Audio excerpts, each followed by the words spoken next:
నా చిన్నప్పుడు మా ఇంట్లో రేడియోలో పాటలు ఎప్పుడు వింటూనే ఉండేవాడిని. అలాగే మా అత్తోళ్ళ ఇంట్లో టేప్ రికార్డర్ ఉంటే పొద్దున్నే పోయి క్యాసెట్లు పెట్టి క్యాసెట్ రీల్స్ అరిగేంత వరకు అది రీల్స్ బయటకు వచ్చి పోతున్నా సరే మళ్ళీ దాన్ని చుట్టి మళ్ళీ టేప్ చేసేవాడిని. ఆ విధంగా ఎట్లానో ఈ మ్యూజిక్ సంగీతం అంటే చాలా ఇష్టం నాకు. ఇప్పుడే చూస్తుంటే ఒక పాట వచ్చింది, దాన్ని వినిపిస్తాను.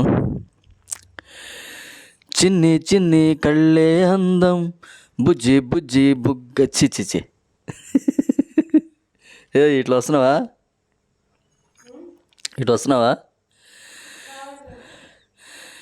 చిన్ని చిన్ని కళ్ళే అందం, ముద్దు ముద్దు మాటలే అందం, బుజ్జి బుజ్జి బుగ్గల మెరుపే ఎంతో అందమే, ముక్కు మీద కోపం అందం, మూతు ముడుచుకుంటే అందం, జుంకాలలా ఊగుతూ ఉంటే ఇంకా అందమే. Hi friends, please like and